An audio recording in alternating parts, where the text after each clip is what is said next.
Ya Bapa, oh ya Bapa, dengarkan doaku. Ya Bapa, oh ya Bapa, ku perlu Kau selalu. Yesus, Tuhan tolonglah tunjukkan jalanku.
Shalom, saudara-saudara sekalian yang saat Shalom. ini beribadah melalui streaming online ini.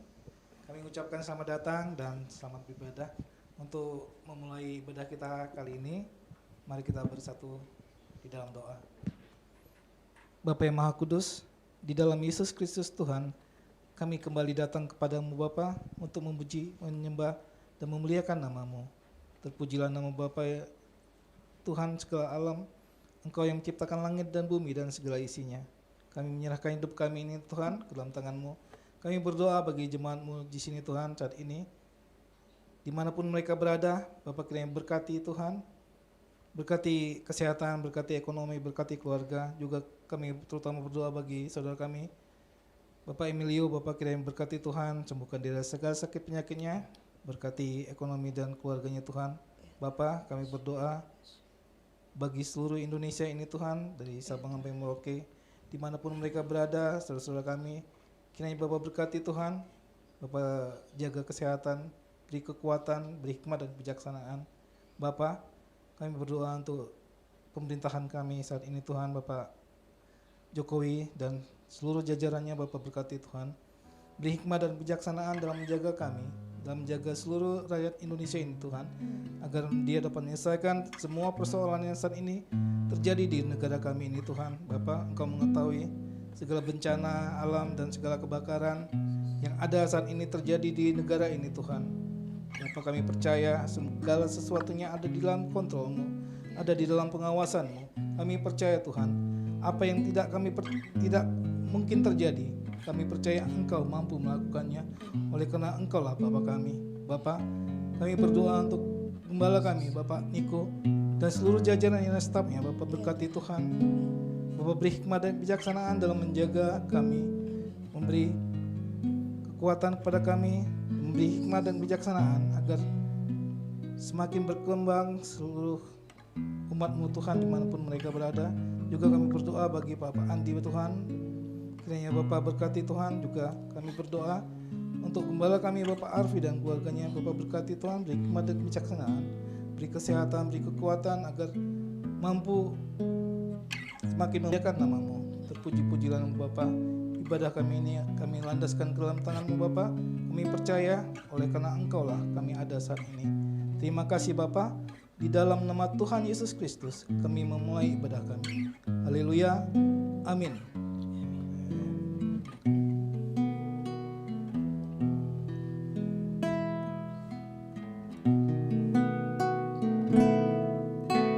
Syukur untuk setiap rencana-Mu dan rancangan-Mu yang mulia. Dalam satu tubuh kami bersatu, menjadi duta kerajaan-Mu.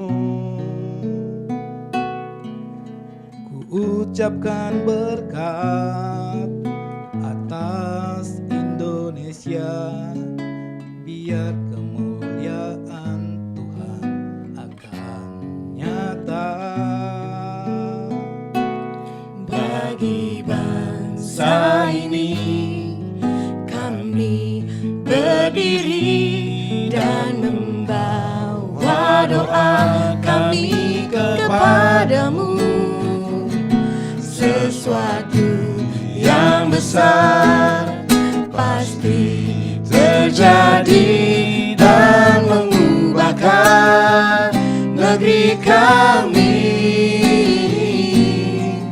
Hanya nama-Mu Tuhan ditinggikan atas seluruh bumi.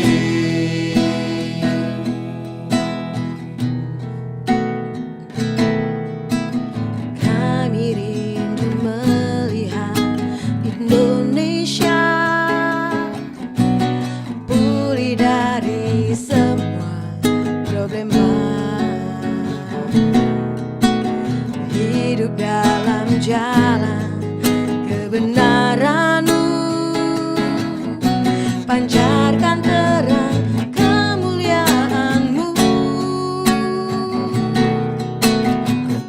ucapkan berkat atas Indonesia, biar kemuliaan Tuhan akan nyata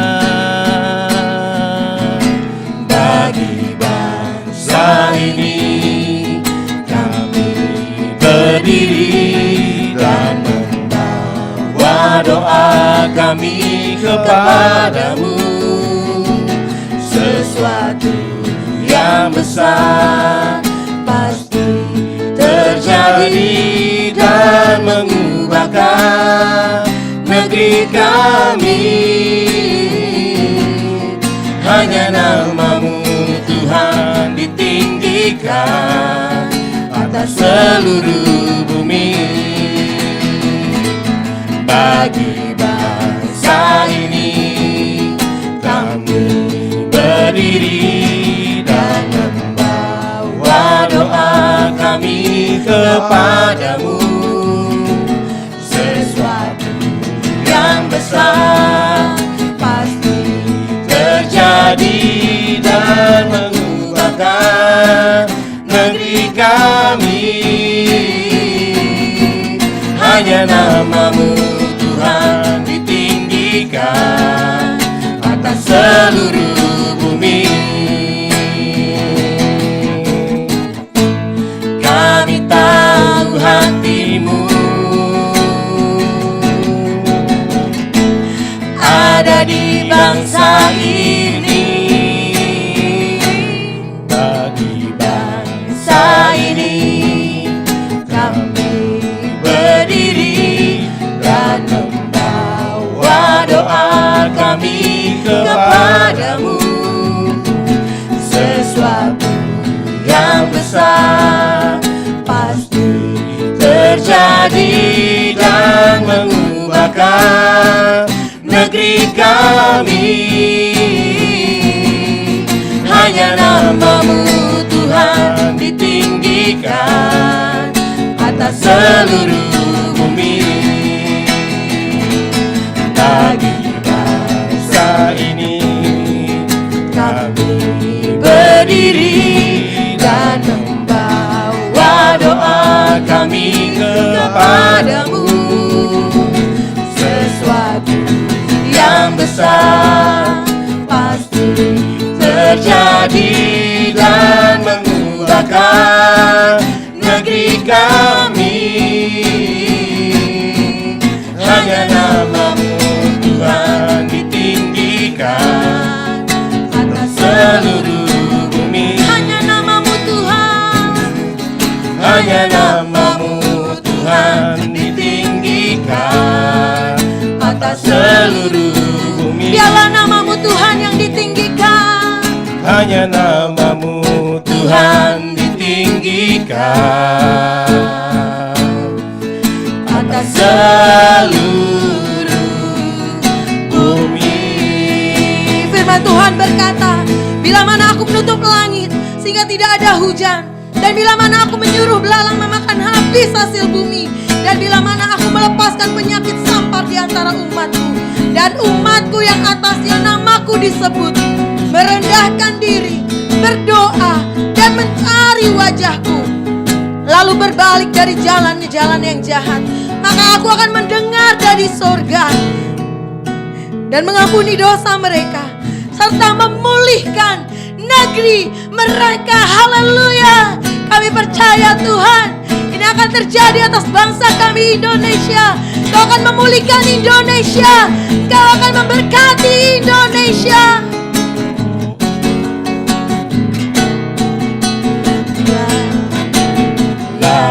Layaklah segala bangsa layak untuk sujud di hadapanmu. Kepadamu, amin. Sebab Kau Allah yang kudus, layak disembah. Layaklah segala bangsa, layaklah segala bangsa sujud kepada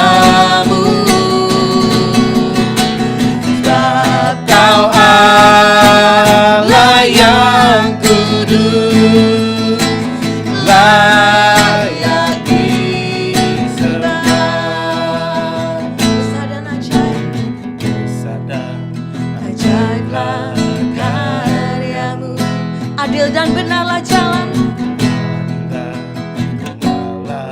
jalanmu. Raja segala bangsa yang maha kuasa, mulia namamu. Sekali lagi angkat kemuliaan bagi Tuhan. Bersadar ajaiblah karyamu, adil dan benarlah jalanmu. Raja segala bangsa yang maha kuasa, mulia namamu. Layaklah segala bangsa sujud kepadamu.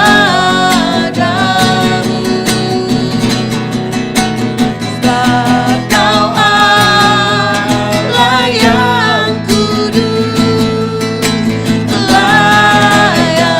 layaklah segala bangsa untuk sujud menyembah-Mu.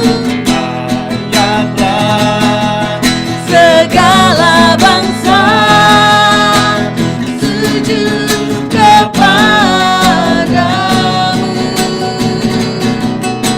Sebab Kau Allah yang kudus, layaknya.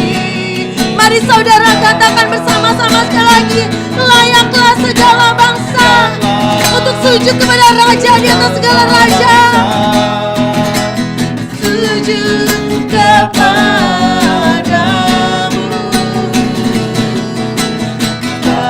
Kau Allah yang kudus, layak disembah, layak disembah, layak disembah, layak disembah.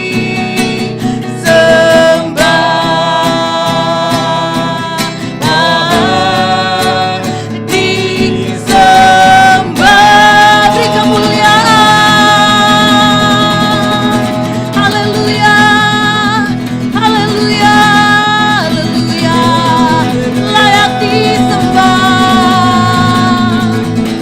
Haleluya.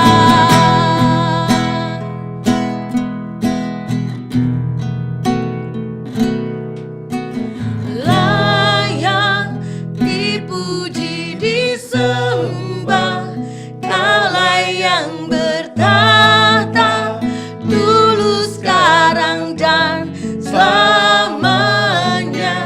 Raja atas segala raja, namamu besar termulia.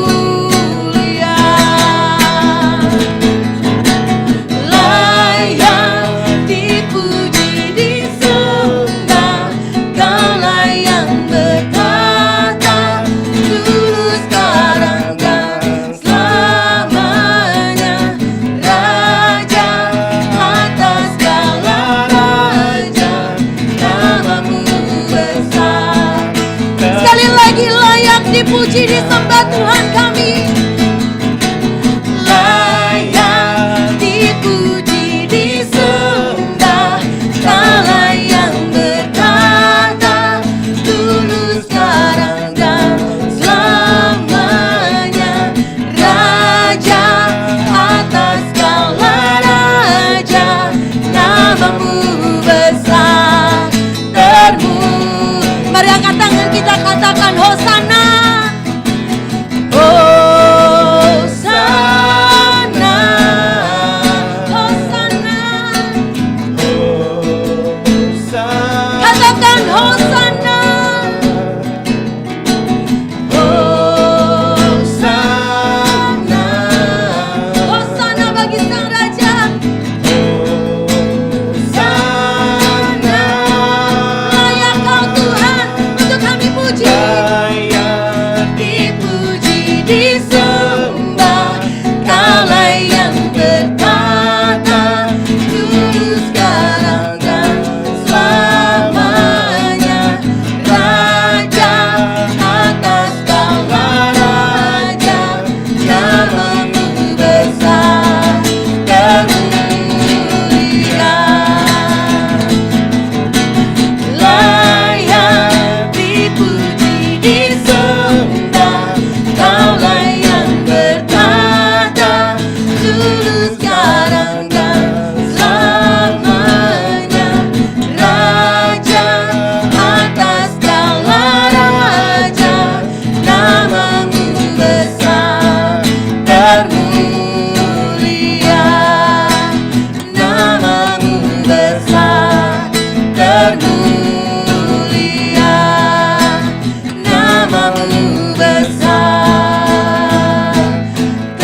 ya Tuhan Allah yang layak ditinggikan.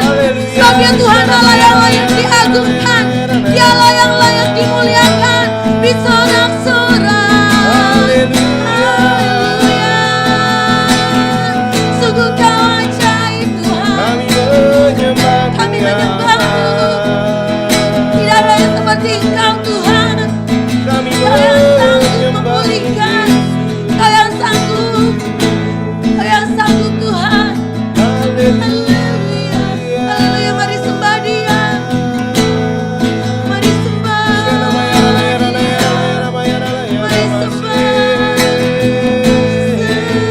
Sembah Dia.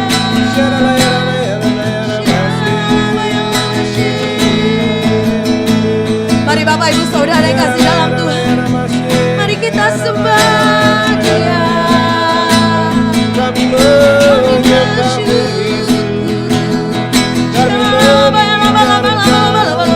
kami Biarlah kasih-Nya melingkupi kita.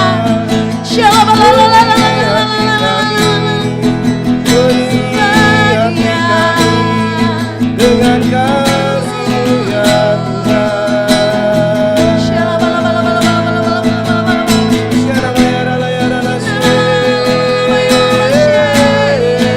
Mari masuk lebih dalam lagi di dalam pujian-Mu. Nyanyikan nyanyian baru.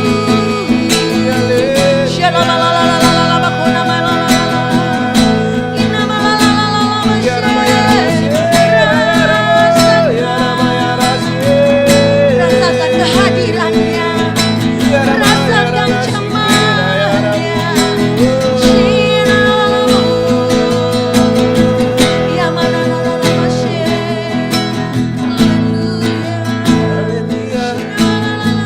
Glory bagimu Yesus, hanya nama-Mu yang kami tinggikan.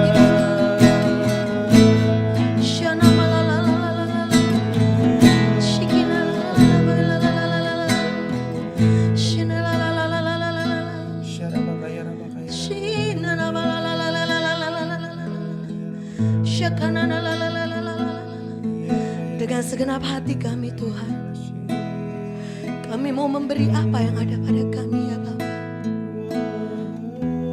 Bahkan Kau telah memilih kami Tuhan, jauh sebelum kami ada Tuhan di muka bumi ini Tuhan. Kau telah menetapkan hidup kami ya Bapa. Kau telah merancangkan hidup kami Tuhan dalam rahim ibu kami Tuhan. Terima kasih ya Bapa. Kami sungguh mengucap syukur Tuhan. Jadikanlah kami bait suci-Mu Bapa. Jadikanlah kami alat-Mu Tuhan. Pakai kami Tuhan untuk membawa ya Tuhan berita baik Tuhan. Pakai kami Tuhan untuk menjadi perpanjangan tangan-Mu Bapa. Pakai kami Tuhan untuk menjadi saksi-saksi-Mu Tuhan. Sehingga nama-Mu dipermuliakan ya Tuhan. Atas hidup kami, atas keluarga kami, atas bangsa kami Indonesia Bapa. Terima kasih Tuhan. Mari Bapak Ibu katakan dengan iman bersama di hadapan Tuhan. Jadikan aku suci Ya Tuhan, yang kudus, yang tak tiada bercela. Jadikan aku mesbah doa-Mu bagi keselamatan bangsa. nyatakan dengan iman di hadapan Tuhan Yesus. Jadikan Bait suci-Mu aku yang kudus Tuhan, yang kudus, dan yang tiada bercela di hadapan-Mu. tiada bercela. Jadikan aku pesta doa-Mu bagi keselamatan bangsa. Lebih sungguh lagi Bapak Ibu Saudara katakan, Jadikan aku bait suci-Mu yang kudus dan yang tiada bercela. Jadikan aku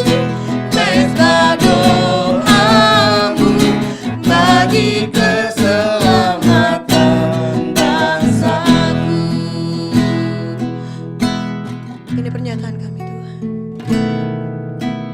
Kau telah memilihku sebelum dunia dibentuk.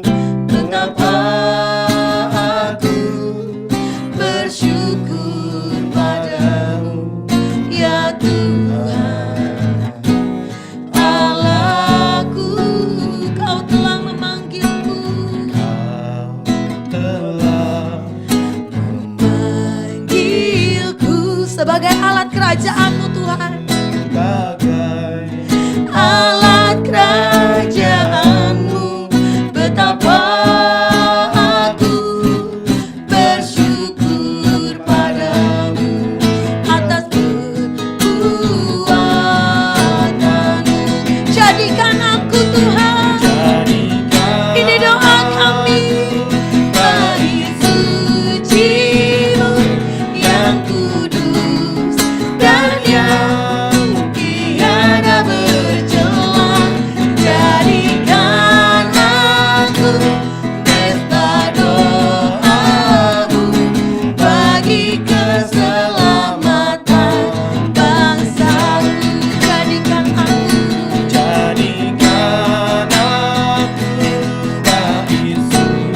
Jadikan kami Tuhan. Ini rindu kami. Jadikan aku mesbah doa-Mu bagi keselamatan bangsa-Mu.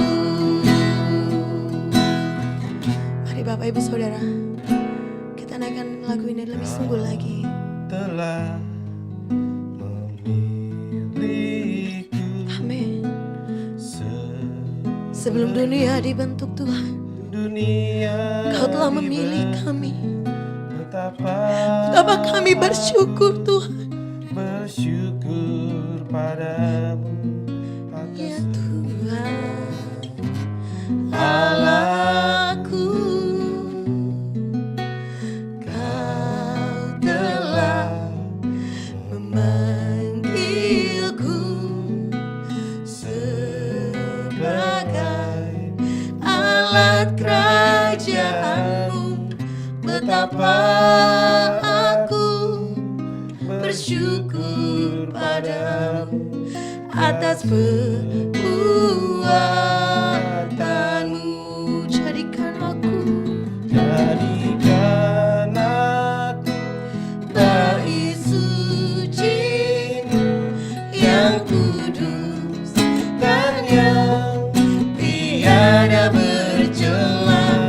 Jadikan aku mesbah doa-Mu bagi keselamatan. Mari bersama-sama katakan di hadapan Tuhan. Jadikan aku bait suci-Mu yang kudus dan yang tiada bercela.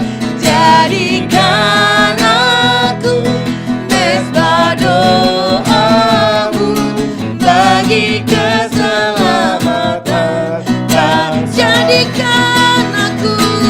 Jadikan aku bait suci-Mu yang kudus dan yang tiada bercela. Jadikan aku mesbah doa-Mu bagi keselamatan bangsa-Ku.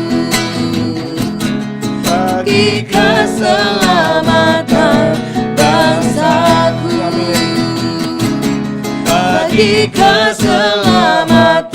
keselamatan bangsa-Ku.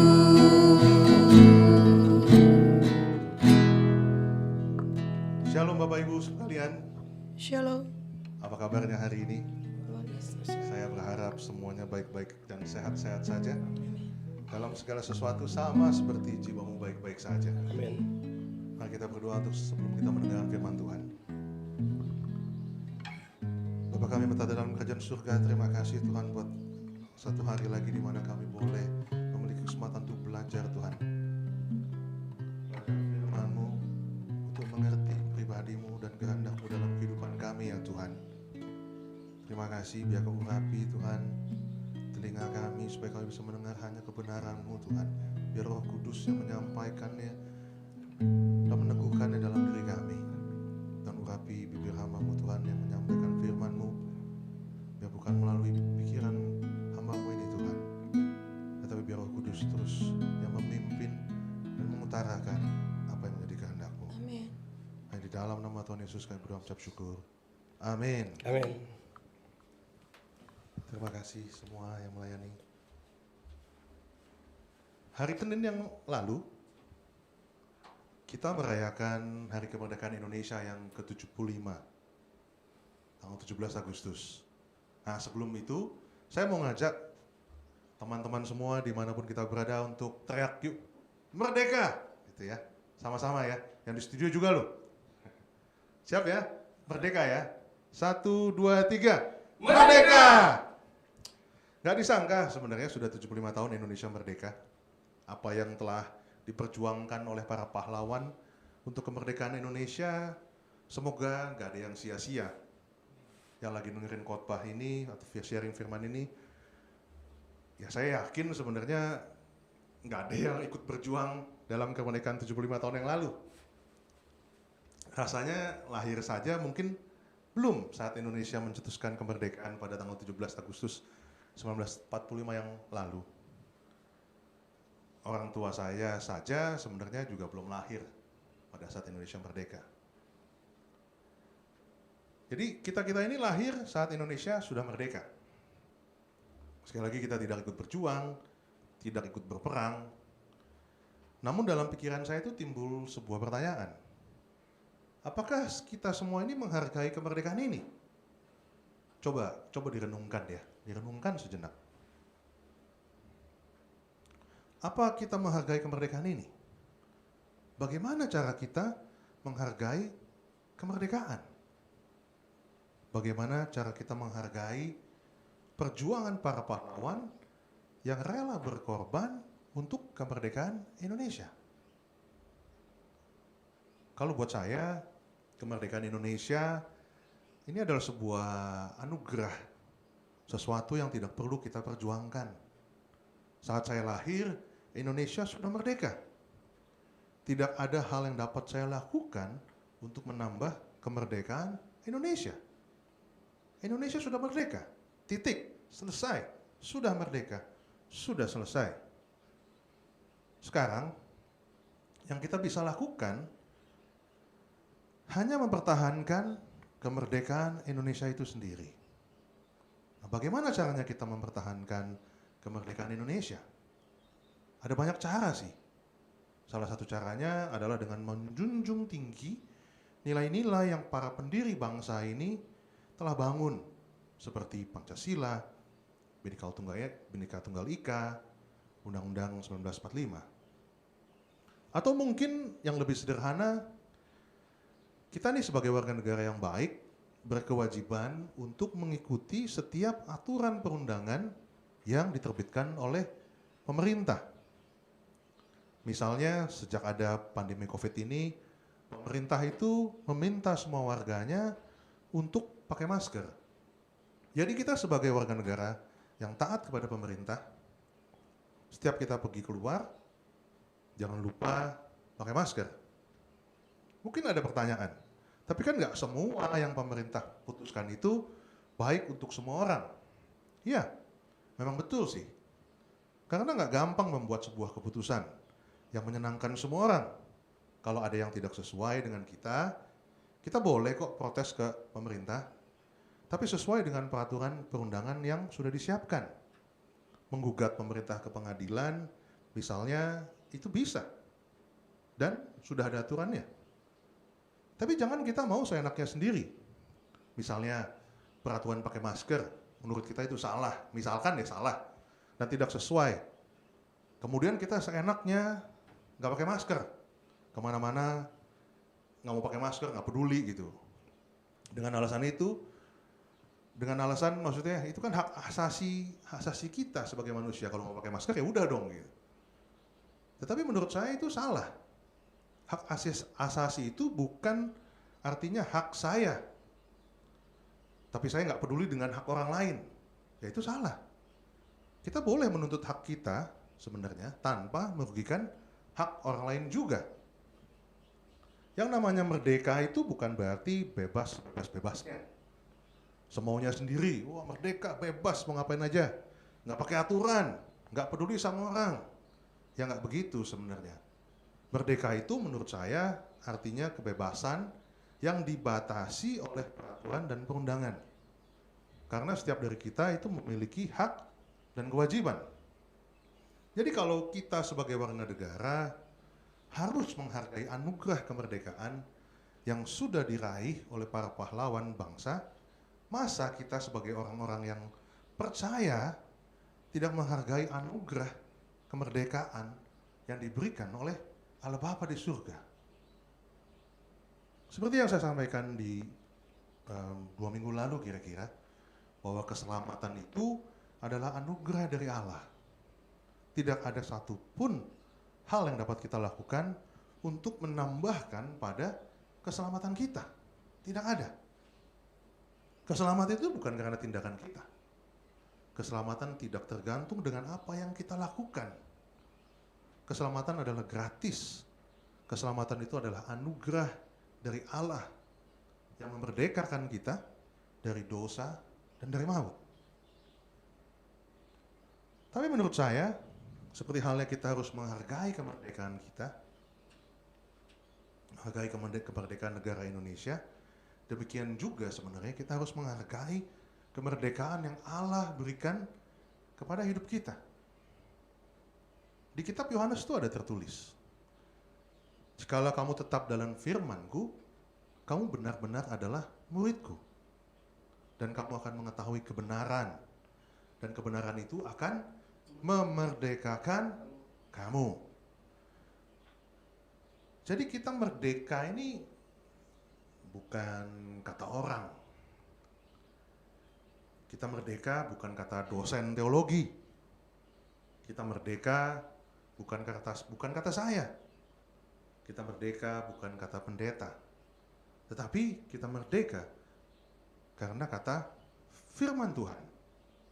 Dan di kitab Yohanes tadi itu tertulis bahwa kita merdeka kalau kita ada di dalam firman Tuhan dan menjadi murid Tuhan, sehingga kita akan mengetahui kebenaran, dan kebenaran itu yang akan memerdekakan hidup kita.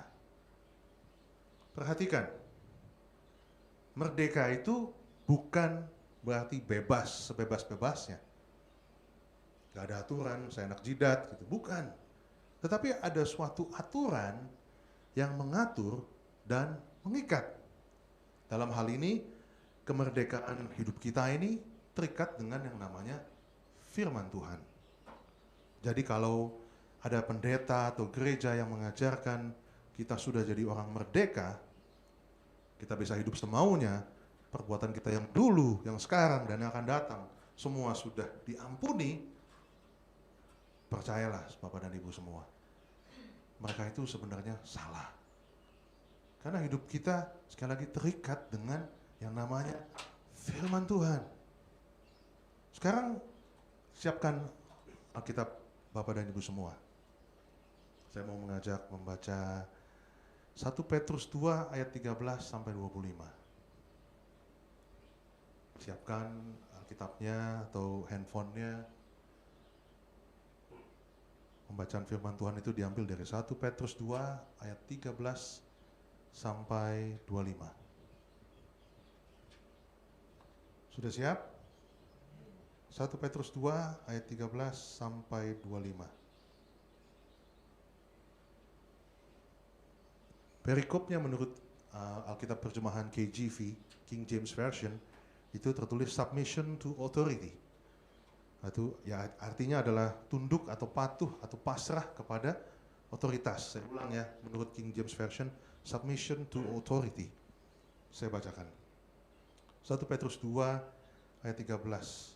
Tunduklah karena Allah kepada semua lembaga manusia, baik kepada raja sebagai pemegang kekuasaan yang tertinggi, maupun kepada wali-wali yang diutusnya untuk menghukum orang-orang yang berbuat jahat dan menghormati orang-orang yang berbuat baik. Sebab inilah kehendak Allah, yaitu supaya dengan berbuat baik, kamu membungkam kepicikan orang-orang yang bodoh.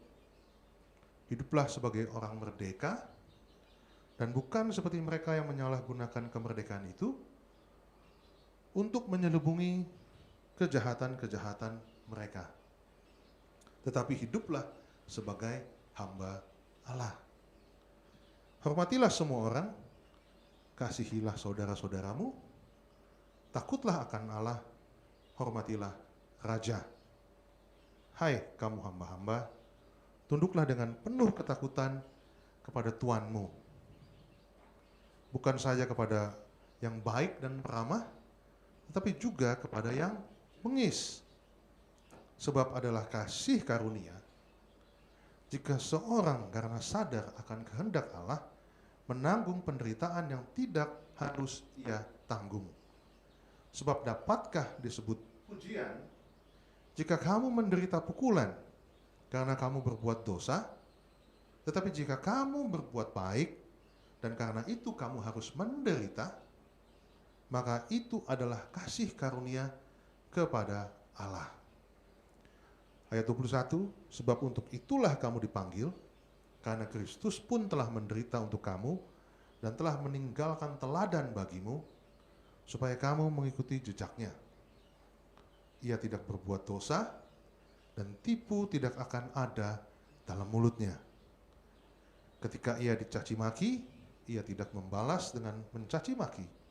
Ketika ia menderita, ia tidak mengancam, tetapi ia menyerahkannya kepada Dia yang menghakimi dengan adil. Ia sendiri telah memikul dosa kita di dalam tubuhnya di kayu salib, supaya kita yang telah mati terhadap dosa hidup untuk kebenaran. Oleh bilur-bilurnya kamu telah sembuh. Sebab dahulu kamu sesat seperti domba, tetapi sekarang kamu telah kembali kepada gembala dan pemelihara jiwamu. Amin.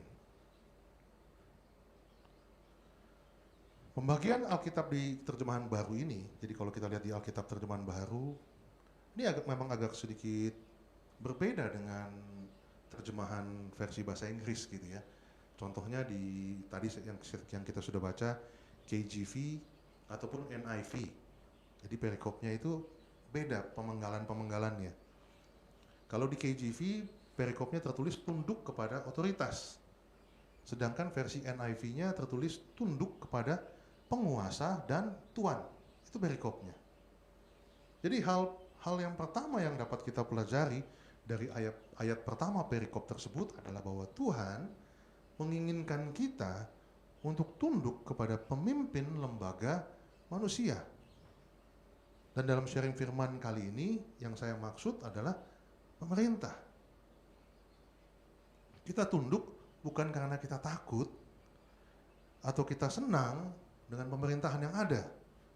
Misalnya kita tunduk karena kita takut dengan pemerintahan yang otoriter, takut, jadi kita tunduk gitu. Bukan begitu. Atau bisa juga kita tunduk dengan pemerintahan yang kita senangi, karena presidennya kita suka gitu, orangnya baik misalkan. Bukan seperti itu. Itu semua salah. Kita tunduk kepada pemerintah karena itu adalah perintah dari Tuhan. Itu yang benar. Karena tadi tertulis di 1 Petrus bahwa Allah menginginkan kita untuk tunduk kepada pemimpin lembaga manusia. Karena kita tahu bahwa pemimpin kita itu siapapun orangnya adalah pilihan Allah.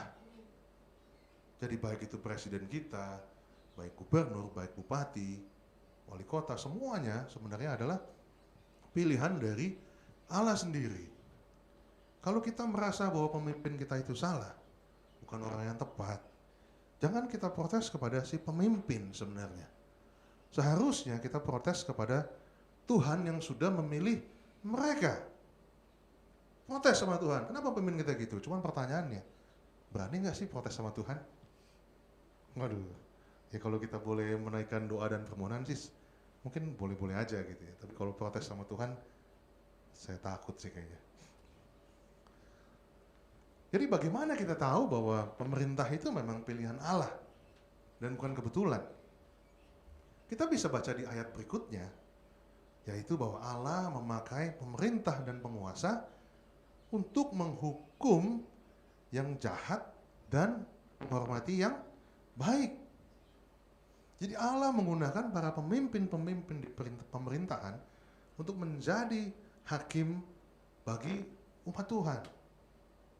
Bagi umat manusia sebenarnya. Allah bisa pakai itu. Kita juga bisa lihat di contoh di Alkitab sebenarnya bahwa Allah memakai bangsa-bangsa lain sebenarnya untuk menghukum bangsa Israel. Seperti contoh kita bisa tahu dari kitab Yeremia misalnya bahwa Allah memakai pemerintah Babylon, memakai bangsa Babylon. Jadi pemerintahannya Nebukadnezar saat itu untuk menghukum Yudea dan Samaria alias bangsa Israel karena ketidaktaatan bangsa Israel. Tuhan pakai Nebukadnezar. Ada, kalau kita baca kitab Yeremia itu tertulis dengan jelas di sana, diceritakan. Nah, jadi kalau kita baca perikop yang tadi lagi, 1 Petrus 2 tadi, yang paling menarik sebenarnya, menurut saya, yang kita baca, itu ada di ayat 16 dan 17. Saya baca ulang ya. 1 Petrus 2, ayat 16 dan 17. Hiduplah sebagai orang merdeka, dan bukan seperti mereka yang menyalahgunakan kemerdekaan itu untuk menyelubungi kejahatan-kejahatan mereka. Tetapi hiduplah sebagai hamba Allah. Hormatilah semua orang, kasihilah saudara-saudaramu, takutlah akan Allah, hormatilah raja. Di ayat 16 ini, kita ini diajarkan bahwa kita harus hidup sebagai orang yang merdeka. Dibebaskan tadi, dimerdekakan dari dosa dan maut, dari hukuman maut. Tetapi kita tidak boleh mempergunakan atau menyalahgunakan kemerdekaan itu sendiri. Maksudnya adalah kita tidak bisa menjadi orang merdeka tetapi tetap berbuat jahat alias semena-menanya, seenaknya sendiri, mengabaikan hak orang lain. Melainkan kita harus hidup sebagai hamba Allah. Ya. Kalau kita sudah dimerdekakan dari dosa dan maut, masakan kita tetap melakukan hal yang bertentangan tadi, melakukan kejahatan? Enggak cocok kan, enggak sinkron. Makanya Allah itu minta bahwa kita enggak boleh menyalahgunakan kemerdekaan itu, kemerdekaan yang Allah sudah berikan. Melainkan hidup sebagai hamba Allah. Tahu kan arti daripada hamba? Hamba itu menurut saya orang yang merdeka. Walaupun sih memang hamba ini memiliki banyak arti ya. Tapi kalau menurut saya hamba itu adalah orang yang merdeka. Kalau orang yang terjajah seharusnya disebut itu budak. Seorang budak itu tidak memiliki hak. Tetapi kalau seorang hamba, menurut saya sih, ini pengertian saya, hamba ini adalah orang merdeka yang memiliki hak, hanya saja secara sadar dan aktif. Dia memilih untuk mengabaikan haknya dan lebih memilih untuk mengikuti seseorang yang dia anggap tuannya. Itu hamba. Jadi dalam hal ini hamba adalah orang yang hidup menurut apa yang menjadi kehendak Allah. Hamba Allah. Bukan hidup menurut keinginan dirinya lagi, tetapi hidup menurut pikiran, perasaan, dan kehendak Allah. Coba. Ngerti gak sih? Yang di studio ngerti gak sih sejauh ini? Jadi menurut saya nih, saya ulang lagi bahwa budak itu pasti akibat dari sesuatu. Entah kala perang, hutang, atau yang lain-lainnya. Jadi budak itu sesuatu yang dipaksa dan terpaksa. Tetapi hamba itu lebih ke arah pilihan. Ya itu menurut pengertian saya sih. Walaupun di KBBI juga hamba itu bisa berarti budak juga. Tapi kalau saya membedakan antara budak dan hamba itu seperti itu gitu. Nah di ayat 17 kita ini diminta untuk menghormati semua orang. Mengasihi saudara-saudara, takut kepada Allah, dan hormat kepada raja. Menghormati semua orang juga memiliki pengertian bahwa kita harus menghargai semua orang, siapapun mereka sebenarnya, termasuk juga hak-hak daripada mereka. Sehingga Allah yang adalah adil menginginkan kita sebenarnya untuk menghargai hak setiap orang. Ini penting sekali untuk diperhatikan. Menghargai semua orang, tidak peduli status sosialnya, baik itu kaya, baik itu miskin, nggak peduli asal-usulnya seperti sukunya, mau Jawa, mau Batak, mau Cina, mau hitam, mau putih, mau sipit, mau belo, mau ya siapapun mereka. Allah mau kita menghargai semua orang. Kenapa? Yang pertama sebenarnya karena itu adalah perintah daripada Allah.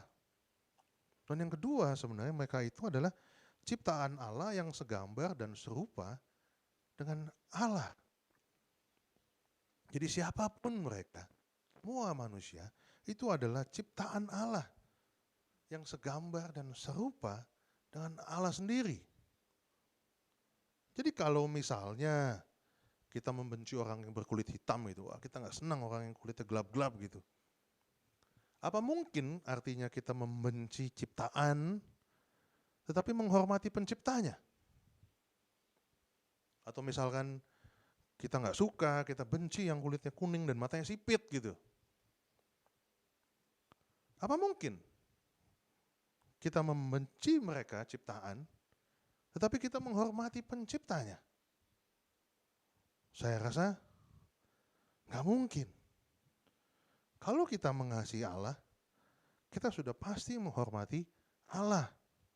Dan kalau kita menghormati Allah, kita sudah pasti menghargai setiap hasil karya daripada Allah sendiri. Jadi nggak mungkin Bapak dan Ibu. Kita harus menghargai semua ciptaan yang Allah sudah kerjakan gitu dalam kehidupan kita, di dalam dunia ini. Kita harus menghargai setiap ciptaan Allah. Baru kita bisa bilang bahwa kita menghargai Allah. Berikutnya kita akan lanjut membaca di ayat yang ke-18 dan 19. Jadi masih di 1 Petrus 2, ayatnya yang ke-18 dan ke-19. Saya bacakan ya. Saya berharap tadi 1 Petrus 2-nya masih terus dibuka. 1 Petrus 2 ayat 18 dan 19. Hai kamu, hamba-hamba, tunduklah dengan penuh ketakutan kepada Tuanmu. Bukan saja kepada yang baik dan ramah, tetapi juga kepada yang bengis. Sebab adalah kasih karunia jika seorang karena sadar akan kehendak Allah menanggung penderitaan yang tidak harus ia tanggung. Tadi di ayat yang ke-17 kita diajarkan untuk menghormati raja. Dan di ayat 18 dan 19 ini kita dihadapkan dengan kenyataan hidup bahwa kadang-kadang hidup kita ini memiliki tuan atau raja atau pemimpin yang baik. Tetapi juga kadang-kadang kita memiliki tuan atau raja atau pemimpin kita itu yang sifatnya bengis. Tetapi bagaimanapun sifat mereka, sifat pemimpin kita, sifat pemerintah kita harus tetap penuh kesadaran untuk menghormati mereka karena mereka itu adalah pilihan Allah. Dan Allah akan terus memakai mereka untuk membentuk hidup kita ini. Itu yang harus dipahami Bapak dan Ibu. Kalau Bapak dan Ibu mendengarkan podcast saya sebenarnya, saya pernah menyampaikan bahwa Tuhan itu sering memakai masalah-masalah untuk membentuk karakter kita. Sama halnya dengan ayat 18-19 ini, bahwa Allah dapat memakai pemimpin kita, termasuk pemerintah kita, untuk membentuk karakter kita, agar kita semakin menyerupai Allah. Jadi masalah-masalah dalam hidup kita, itu Tuhan bisa pakai. Seringkali Tuhan pakai. Termasuk para pemimpin-pemimpin kita, pemerintahan kita. Makanya siapapun pemerintah kita, siapapun presiden Indonesia, kita harus tetap mensupport pemerintah kita, menghargai, menyadari bahwa mereka itu pilihan Allah sendiri. Karena mereka itu akan dipakai Tuhan untuk membentuk kita sebagai pribadi maupun sebagai bangsa. Menjadi hamba, seperti saya tadi bilang, adalah pilihan kalau menurut saya. Menjadi hamba adalah sebuah pilihan. Dan dengan sadar, kita ini memilih untuk menanggung penderitaan yang tidak seharusnya ditanggung. Jadi bukan dengan paksaan atau terpaksa untuk menderita, tetapi dengan sadar bahwa kita memilih untuk mengikuti kehendak Tuhan kita, Allah kita. Meskipun itu menderita buat kita. Sekali lagi, jadi Allah tuh nggak pernah maksa sebenarnya. Tuhan tuh nggak pernah memaksa kita untuk mengikuti Allah ataupun menderita untuk Allah. Nah, tetapi kita, kalau kita mau jadi hamba Allah, kita harus dengan sadar, kita harus dengan penuh pengertian, kita submit, kita tunduk kepada Allah, menjadi hamba Allah, mengikuti kehendak Allah, meskipun kita menderita. Mungkin nggak menderita? Ya mungkin. Bukannya mungkin sih, tapi sebenarnya pasti menderita. Karena kalau kita nggak menjadi hamba Allah, mungkin kita bisa hidup seenak diri kita. Kita bisa hidup seenak jidatnya. Kita mau semau kita bisa. Tetapi pada saat kita menjadi hamba Allah itu hidup kita tuh nggak punya hak lagi sebenarnya. Kita mengikuti apa yang menjadi kehendak Allah. Dan Allah punya kehendak tuh juga cukup banyak kalau kita baca di Alkitab. Sehingga keinginan-keinginan kita itu, keinginan-keinginan pribadi kita tuh sebenarnya harus dimatikan. Dan itu cukup menderita Bapak dan Ibu. Jadi kalau menjadi orang Kristen itu menyenangkan, diajarkan menjadi orang Kristen itu begitu bahagianya, selalu happy-happy, selalu penuh mujizat, waduh coba tolong dipikirkan lagi. Memang kita sebagai orang percaya pasti ada suatu kasih yang Tuhan berikan, ada sukacita yang begitu besar, tetapi di dalam diri kita nih harus mematikan daging kita. Dan itu cukup menderita.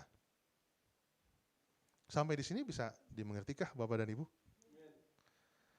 Jadi menurut saya sebenarnya Alkitab itu jarang mengajarkan hal-hal yang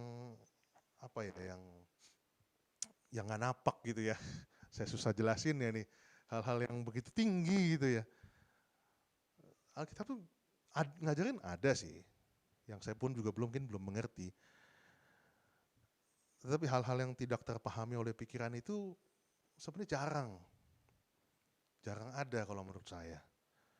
Menurut saya itu Alkitab itu mengajarkan hal-hal yang sangat membumi, hal-hal yang bisa dimengerti, hal-hal yang bisa dipahami.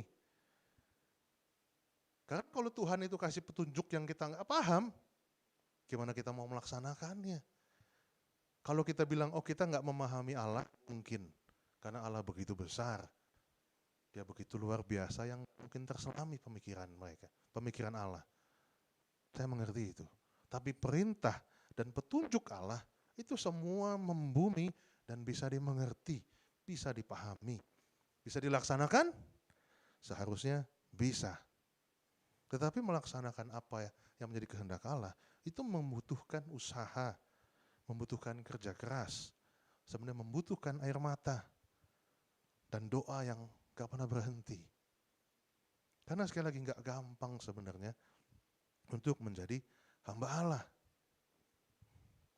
Kalau saya tarik kesimpulan dari Alkitab gitu ya, baca dari Kejadian sampai Wahyu, saya merangkum Alkitab itu menjadi 3 episode sebenarnya.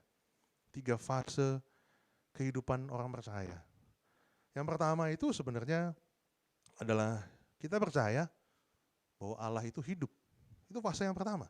Dan Allah menganugerahkan keselamatan buat kita. Itu fase yang pertama. Yang kedua adalah fase yang kedua. Kita merubah hidup kita menjadi hidup yang bermoral, sesuai dengan yang menjadi standar Allah. Hidup yang dulu penuh dosa, itu bertobat dan berubah.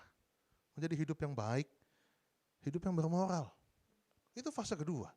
Jadi kalau yang pertama, fase orang percaya, itu harus percaya bahwa Allah itu hidup. Dan Allah yang mengadukan keselamatan. Itu baru fase pertama. Tapi fase kedua, kita berubah. Hidup bermoral. Lihat aja di Alkitab. Pasti Allah mengajarkan moral. Allah tuh gak ngajarin yang aneh-aneh loh. Moral. Baru yang ketiga. Fase ketiga. Yaitu Allah meminta kita untuk hidup segambar dengan Allah. Yaitu saat pikiran, perasaan, dan kehendak kita sama dengan kehendak, pikiran, dan perasaan Bapa di surga. Itu fase yang ketiga, fase yang terakhir. Jadi sebelum saya akhiri firman hari ini, coba renungkan pertanyaan berikut. Apakah kita mengasihi Tuhan? Apakah hidup kita sudah berubah menuju keserupaan dengan Kristus? Apakah kita menghormati pemerintah kita? Adakah kita mengikuti peraturan yang dibuat oleh pemerintah? Bapak dan Ibu semua yang dikasihi Tuhan, saya tahu, saya mengerti bahwa kita semua ini bukan milik dunia. Bukan. Hidup kita ini hanya sementara ada di bumi. Tujuan akhir hidup kita sebenarnya itu harus surga. Tetapi kenapa Tuhan itu mengajarkan kita untuk menghormati penguasa dan pemerintah? Menurut saya karena Tuhan mau hidup kita ini napak ke tanah, membumi, tidak ngambang di awang-awang. Di sekitar kita ini ada banyak penguasa, ada pemerintah. Di sekitar kita ada banyak saudara-saudara kita orang percaya, maupun saudara-saudara kita yang belum percaya. Ada begitu banyak orang di sekitar hidup kita. Tuhan mau agar kita memperhatikan mereka semua dan mulai memikirkan hidup mereka di kekekalan nanti.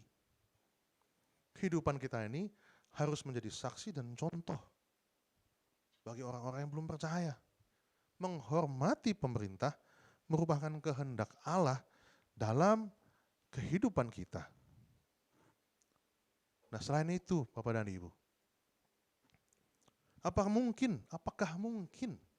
saya ulangi, apakah mungkin kita tunduk kepada Allah yang tidak kelihatan kalau terhadap pemerintah yang kelihatan saja kita nggak mau tunduk? Mungkin nggak? Yang kelihatan saja nggak mau tunduk, apalagi yang tidak kelihatan. Jadi mulailah tunduk kepada pemerintah.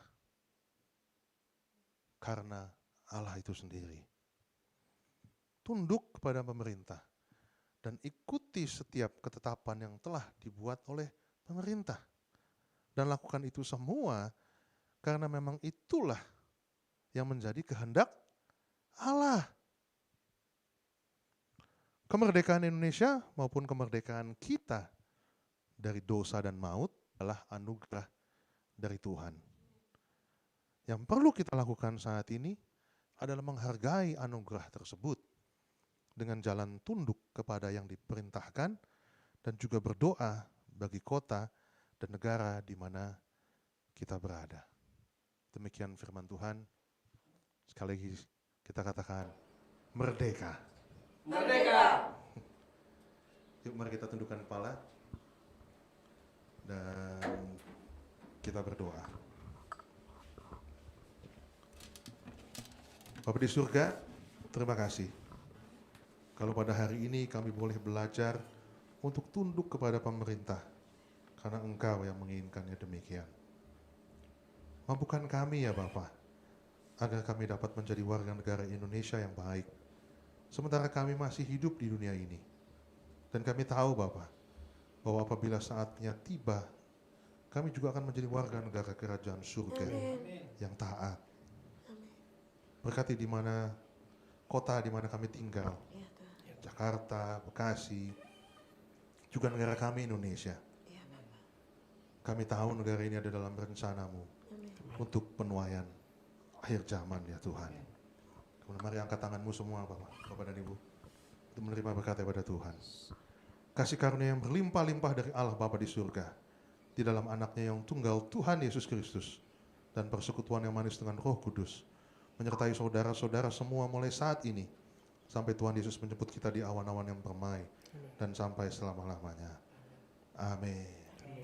Happy Sunday and God bless you.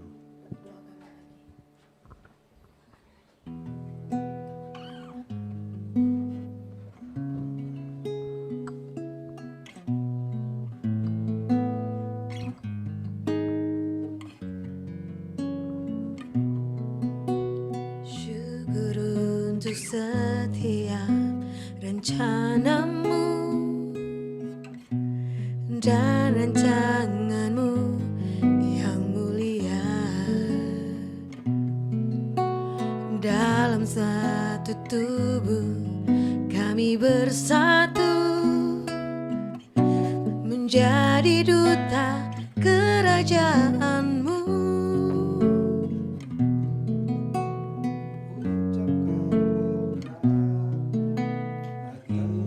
Indonesia, biar kemuliaan Tuhan akan nyata.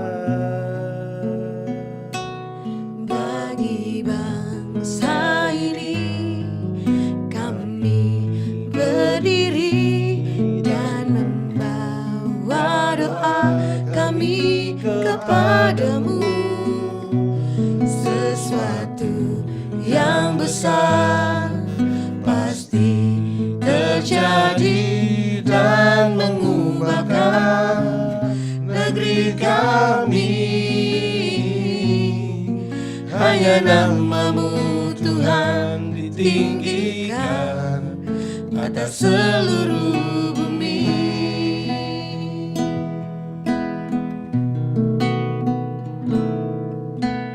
Kami rindu melihat Indonesia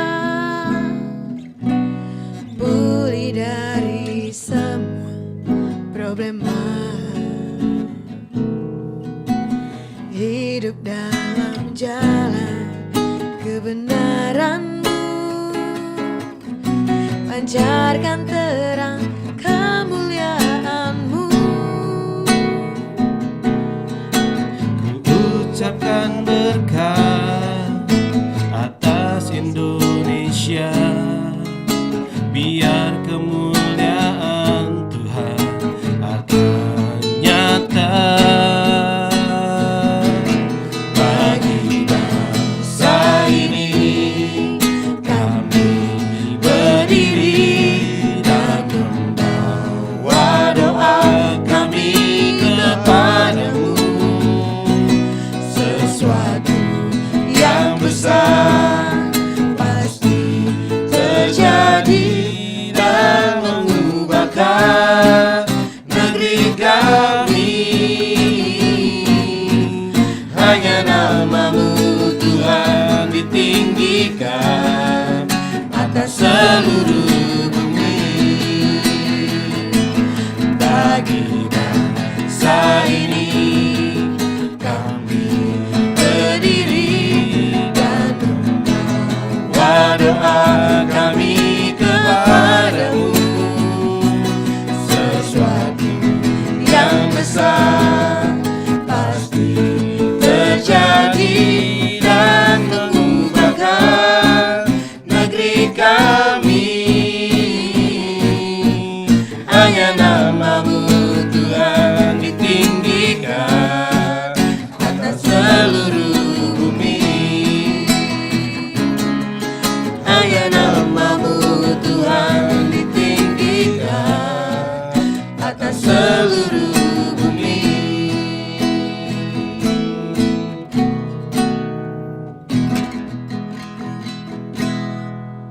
Selamat hari Minggu, Tuhan Yesus memberkati.